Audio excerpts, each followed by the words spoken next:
originally, this play was commissioned actually by the BBC many years ago, and I was commissioned to write a radio play, and I wrote a play called Mapping the Soul, which was about a search for the soul. And then it occurred to me that mapping the soul, because it's a journey, because it's a search, would make a really good video game because there's an actual journey in it and there's a goal. So to begin with, radio plays are virtual. They are a form of virtual reality. One sits and listens and imagines a world, and our brains are virtual reality machines, one could claim. They create and generate a reality through which we interface with the world beyond, if you like, ourselves. So that was the starting point, is to find different techniques of adapting a radio play and the dramaturgy of the radio play into the VR medium. Because the VR is quite often associated with video games these days, especially when it's popularized, we thought in order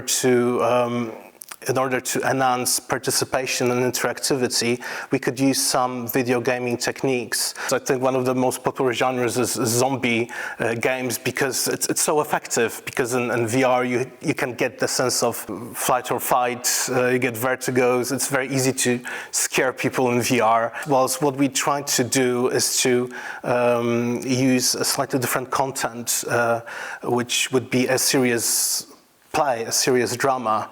But nonetheless, we wanted to have or implement some of the video gaming techniques. So basically, the player or the participant, they become the protagonists, they become Adam in the play.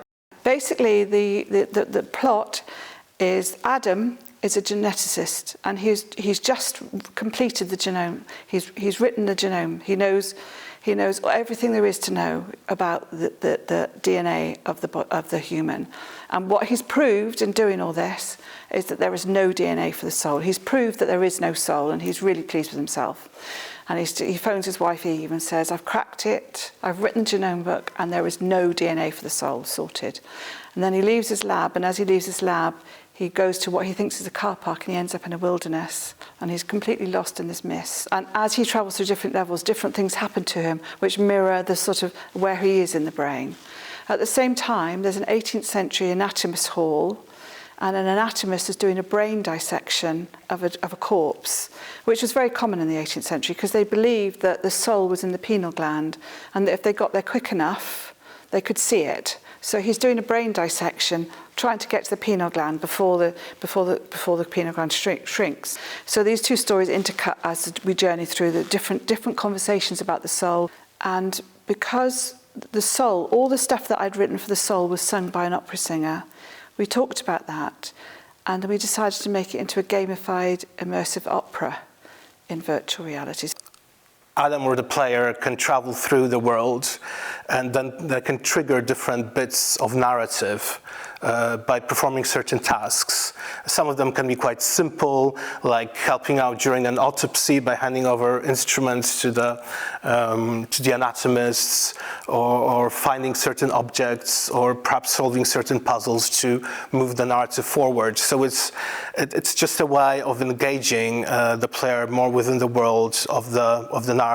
The ambition is to bring in and inspire maybe video game designers and designers of VR to consider plays, literature, and different types of content than they're usually used to, and apply it to the medium.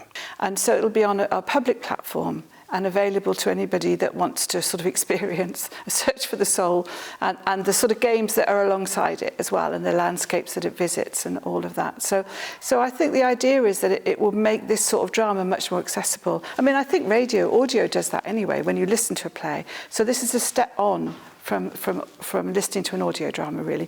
But I think because of its nature and because of the sort of younger audiences that enjoy this sort of thing, it will make it more accessible for other audiences, but also for people that want to experience a journey like that.